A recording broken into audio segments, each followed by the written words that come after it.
सभी मित्रों को हमारा नमस्कार तथा कैसे हैं आप सभी लोग। तो आज से हम आपके लिए एक सीरीज़ चालू करने जा रहे हैं जिसका नाम है आरआरबी एनटीपीसी। आपको पता है इसका नोटिफिकेशन आ गया है तथा फॉर्म भी भरे जा चुके हैं। जल्द ही आरपीएफ के बाद जहां तक इसके पेपर हो जाएंगे एनटीपीसी के, तो बहुत कम समय है आपके पास। तो आज से हम शुरू करेंगे टॉपिक वाइज आपके लिए एक सीरीज़ चालू करने जा रहे हैं। RRB NTPC previous year question रहेंगे इसमें, ठीक है। और ये प्राचीन भारत के इतिहास है। तो हमारा जो आज का टॉपिक रहेगा प्राचीन भारत का इतिहास। इसी प्रकार हम दोनों यानी कि जो प्रीवियस ईयर में पूछे गए हैं, जब से पेपर हुए हमारा आरआरबी एनटीपीसी का, तब से हम इनको क्वेश्चन का एक संकलन करके आए हैं। डेली से हम आपको 20 से 30 क्वेश्चन इसमें कराएंगे, प्रैक्टिस सेट के तौर पर करवाएंगे। तो आपको पता होना चाहिए अगर किसी भी परीक्षा में अगर बैठ रहे हैं तो उसमें प्रीवियस ईयर क्वेश्चन पेपर का बहुत ही क्या होता है, रोल होता है, बहुत ही महत्वपूर्ण होता है। तो आज से हम शुरू करते हैं। इसके बाद इसी प्रकार हम आपको इंडियन हिस्ट्री का करवाएंगे तथा इसी प्रकार हम आपको जियोग्राफी भी करवाएंगे, पॉलिटी भी करवाएंगे। इस प्रकार धीरे धीरे हम आपको सारी चीज़ें करवा देंगे। इसके लिए आपको हमारे साथ जुड़ना पड़ेगा, क्योंकि अगर कोई वीडियो मैं डालता हूं, अगर आप चैनल को सब्सक्राइब नहीं किए तो आपको पता नहीं चलेगा। तो आपसे क्या है, जो सब्सक्राइब करेगा वो आपसे आगे निकल जाएगा। तो चलिए शुरू करते हैं हमारे इस पहले क्वेश्चन से। तुम्हारा पहला क्वेश्चन है, सिंधु घाटी सभ्यता संबंधित थी।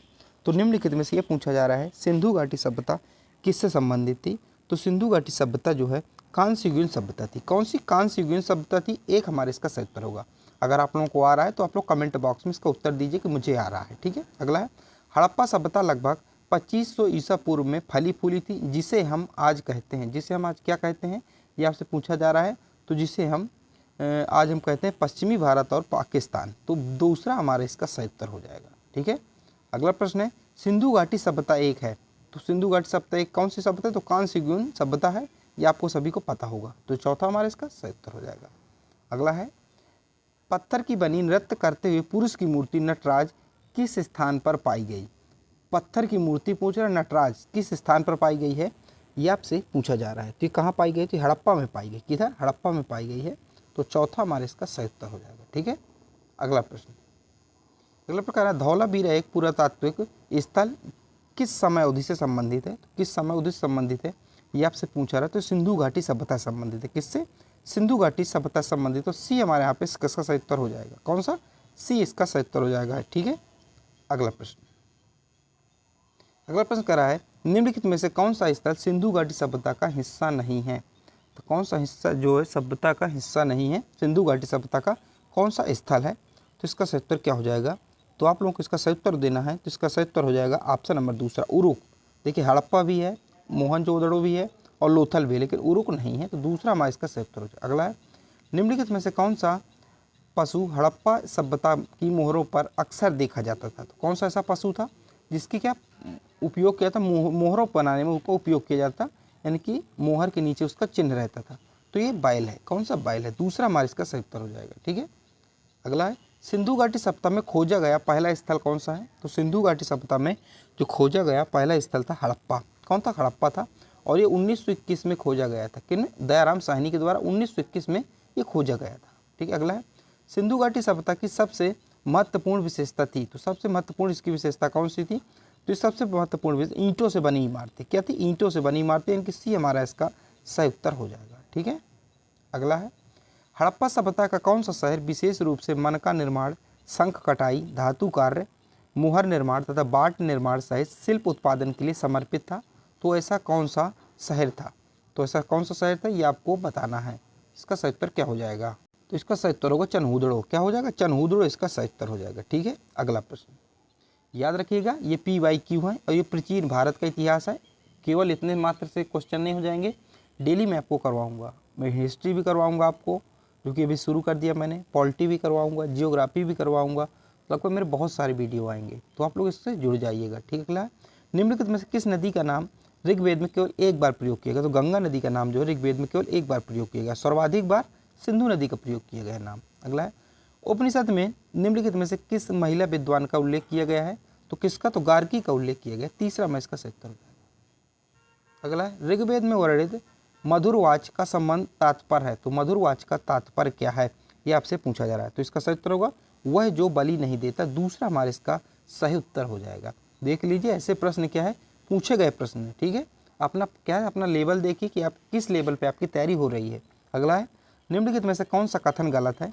तो कौन सा कथन गलत है? तो तीसरा वाला गलत है। तीसरा यानी कि ऋग्वेद को पाठ करने और सुनने के बजाय पढ़ाया जाता था, ये ऑप्शन हमारा गलत है। अगला है, निम्नलिखित में से किस वेद को गीतों की पुस्तक, मंत्रों का वेद या गीतों का योग कहा जाता था? तो सामवेद को कहा जाता था। कैसे सामवेद को कहा जाता था? चौथा हमारा इसका सही उत्तर हो जाएगा। ठीक, अगला है, ऋग्वेद में 1028 सूक्त हैं जिन्हें 10 पुस्तकों में व्यवस्थित किया गया है, जिन्हें कहा जाता था, इन्हें क्या कहा जाता? मंडल कहा जाता था। क्या मंडल कहा जाता था? एक हमारा इसका सही उत्तर हो जाएगा। ठीक है, एक हमारा इसका सही उत्तर हो जाएगा। अगला है, उपनिषदों में से उपनिषद मुख्य माने जाते हैं।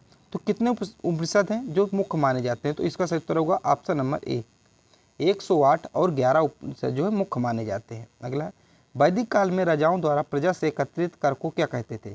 तो अगर जो वैदिक काल में जो राजा थे प्रजा से क्या किए करते थे? कर एकत्रित किए जाते थे, उस कर को क्या कहा जाता था वैदिक काल में? उस वैदिक काल लैंग्वेज में उसको बलि कहा जाता था, बलि। इसका तीसरा हमारा इसका सही उत्तर हो जाएगा। अगला है, यजुर्वेद में यजुर शब्द का क्या तात्पर्य है? तो यजुर शब्द का क्या अर्थ है?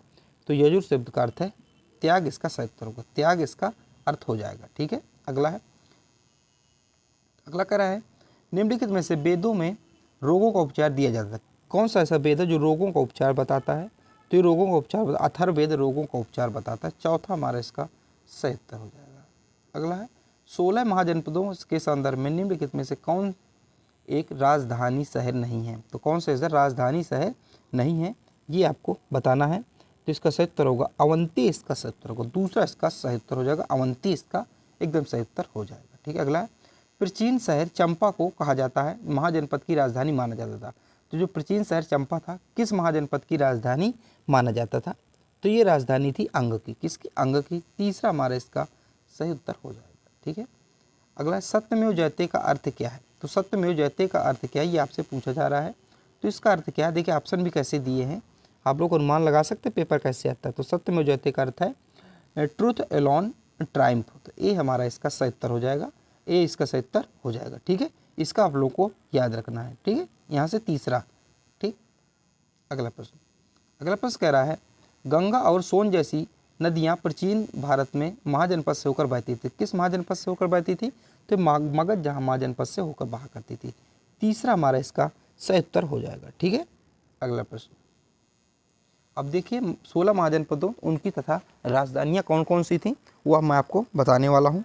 तो देखिए सबसे पहले इनको थोड़ा सा ध्यान दीजिए, मैं थोड़ा सा जूम आउट कर देता हूँ इसको। ठीक है, देखिए 16 महाजनपद तथा उनकी राजधानियाँ। तो महाजनपद जैसे अंग है, तो अंग की राजधानी थी चंपा, जिसे चंपा नगरी भी कहा जाता था।